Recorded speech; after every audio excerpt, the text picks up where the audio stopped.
let's talk about Popeyes for some odd reason. So Popeyes bought the chicken sandwich back, and once again, which I felt like the first time, this would have like subsided, but it's like setting the world on fire again. And these now I believe someone has died over this damn chicken sandwich. Someone Like eating it or no like no no fighting for one? there was a fight in a Popeyes Tight. regarding I don't know the guy's name, but apparently he was cutting in line and that's not funny. But he was cutting in line and he got into an altercation with a And guy, someone cut him. and the guy stabbed him to death. So Holy shit! It was a joke, but it came true.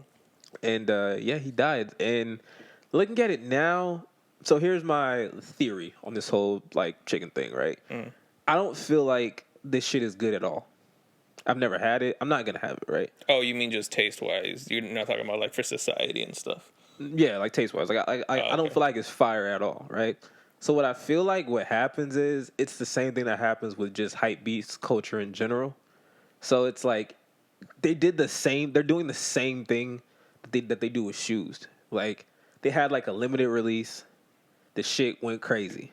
Then they took it and then they said, okay, we're gonna release it again during like the holiday season, right? Which is very strategic because everyone has a shitload of money and they're wasting a bunch of money, right?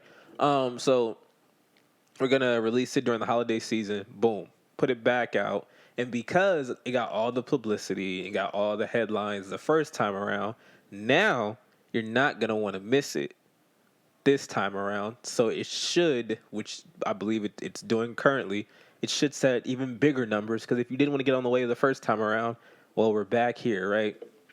However, I don't feel like a lot of this shit is real.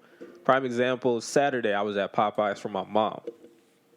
And I went to a Popeyes. This was Saturday. This was like 2 in the afternoon. And I was with my girl. And we walked in. That place was empty as fuck. It wasn't a line or anything. It's because it's not limited anymore, right? They when they came back, they said like, and this time we're gonna have like it's stocked. But here's the thing. Apparently, like, this is still going on. And then my homie, shout out to Chris, he got one yesterday. And he said he spent 45 minutes in line. And I was like, what? like, I was just at a Popeyes Saturday, and there was no line. There was nobody in the Popeyes. Chicken sandwich was there. Didn't get the shit, but I'm like, what? Like, So you think it's like selective advertising, or like when it just so happens that everyone's at a Popeyes at the same time, they're like blowing it up, like, see, it's still going crazy out here for the chicken sandwich, but like you go to Popeyes maybe like 2 miles up the road and it's empty. Yeah, that can be a form of it, but I honestly feel like it's the same thing that they've been doing with all this stuff when it comes to social media. And like, so basically, people have to start to understand that the way to roll products out these days, like the old way was to like do like the commercials, do like product placement, like especially like TV shows and movies, they would have like this random ass part that made usually no sense, but you can see like Right. like the Like we have logo, a Popeyes chicken sandwich on The Walking Dead. yeah, or some shit How? like that. Like what, whatever, right? Start But up the fryer for this. so clearly, like these marketing experts have figured out that the easiest way to get your message across by doing very little, but it has the biggest impact, is if you can either start a viral campaign or you can just trend on Twitter, Instagram, whatever, right? If you can. Right. This one started with like it was a beef between like Chick-fil-A and Popeyes, right? See, Like, no, that wasn't the beef. The thing was, or was this a joke? Popeyes brought the sandwich out, and then people start going back and forth on what's better, Chick-fil-A's sandwich or Popeyes. My thing is, I don't feel like that was real.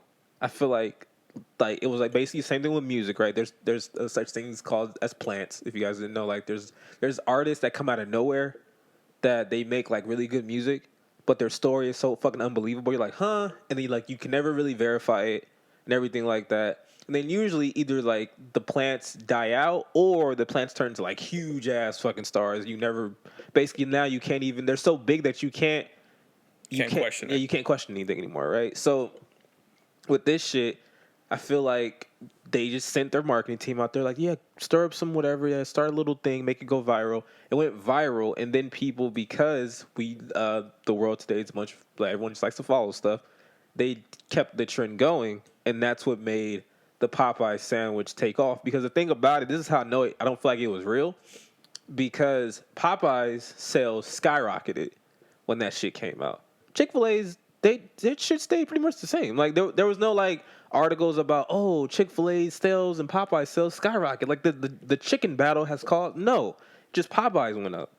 Like, and they were saying that, I remember like the first time around they were saying that just based off social media like activity trends and the presence alone, like the world was doing like they said an estimate of like $63 million worth of like advertising for that sandwich. But they didn't really spend that much. No, like Popeyes didn't do anything. They literally just did whatever. Well, if they had paid for this type of advertising, it would have cost. Yeah, it would have been $63 million. But Popeyes, all Popeyes did, in my opinion, in my theory, they literally just planted some people to go out and drum up some controversy around the chicken sandwich, and then kind of just sat back and watched what happened, and it took off. And I feel like they do that now because you guys saw it recently with all these fashion conglomerates and like stuff with H&M and Gucci and everything like that. It's like, okay, let's cause some controversy. Let's get a whole bunch of eyes on our product, and then let's roll out a new line, and then make people choose. It's like, oh no, I still support Gucci. I'm gonna go, and then now because you've been hearing Gucci this, Gucci that for like the whole week or whatever. If you have the money now, you're gonna go to Gucci. Yeah, because you want to try some of their stuff out. It's that you're creating like an atmosphere of FOMO. Right, exactly. Fear of missing out.